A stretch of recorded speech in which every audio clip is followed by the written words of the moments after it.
Well, the reality is we have professors that are teaching online courses that never expected to teach online courses. We have students taking online courses that never anticipated taking online courses. And so it's both a new world for a lot of our faculty as it is for our students. And with that, it means that there's an adjustment period where faculty will become better at teaching online as they get more experience in it. And of course, students will become better at taking online courses as they get more experience. So some of the things that I would recommend to students, just like in a class, in an in-person class, you go from one class to another class with a different professor. They're going to do things a little bit differently in their class. In some classes, you're going to see professors rely heavily on the whiteboard, and as they're talking in class, they're writing on the whiteboard. You may go to another class where the professor relies heavily on PowerPoint, and during their lecture, they're referencing PowerPoints. You may go to an A&P biology lecture, and they actually have models that they're showing and passing around class.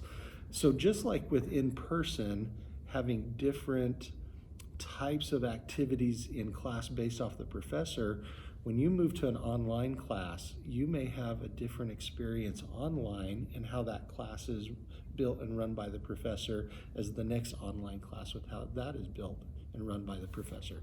So my recommendation every time that as you sign up for a class and you see which professor it is, you may want to contact them as early as possible once you've enrolled in that class and ask specifics about how they utilize the class time for their class.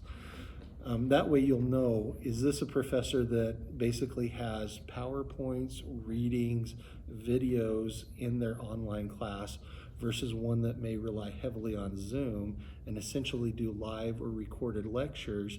And in those live lectures, students may have an opportunity to interact with the professor during the lecture and ask questions. So, one thing that students can do to prep appropriately for a class is to reach out to the professors and say, can you explain how you actually run your class online? And that would give them a lot more understanding of what's going to be required for them. So for example, if the professor says, I use Zoom, I teach, and I give my lectures real time, but I also record them, so if you can't make it during the lecture, you'll have that. But if I'm a student and I rely heavily on being able to ask questions when I don't understand a concept, it means that I really need to set aside that time that the professor has scheduled for those live sessions instead of relying on just the recorded sessions. If I'm a person that can watch a video and learn and essentially do a lot of things on my own, then a professor that might just post the materials online and be available via email or office hours for questions, I might do better that way.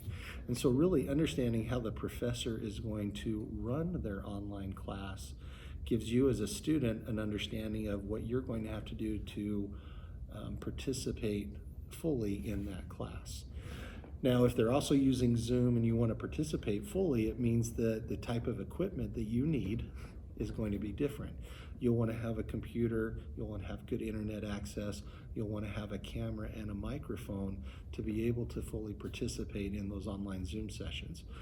If you have a class where they're just posting things, then a computer with just being able to hear audio for those videos and not necessarily relying on your internet connection at a specific time gives you the flexibility of saying, if I don't have good internet at home, I can always stop by the college in the evenings and use the internet connection up there. And so it really is about understanding how the course is going to be run by the professor, but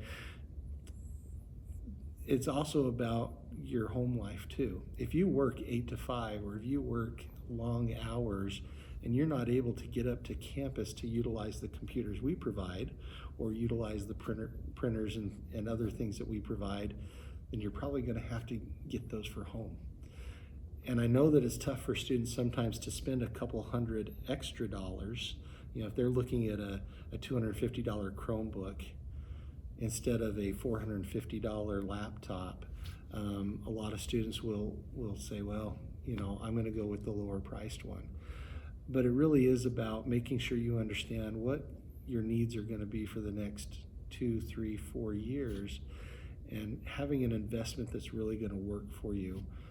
Because investing $250 and then not being able to do what you need to do is probably a worse financial decision than spending $450 on something that is going to provide you what you need. So I would recommend, again, is as soon as they sign up for a class that's an online class, reach out to the professor and say, can you please tell me how your online class is going to run? Then you'll be better prepared to say, do I need a computer? What things on that computer do I need? And how flexible do I have to be with my time in order to take advantage of the learning the way I need to learn?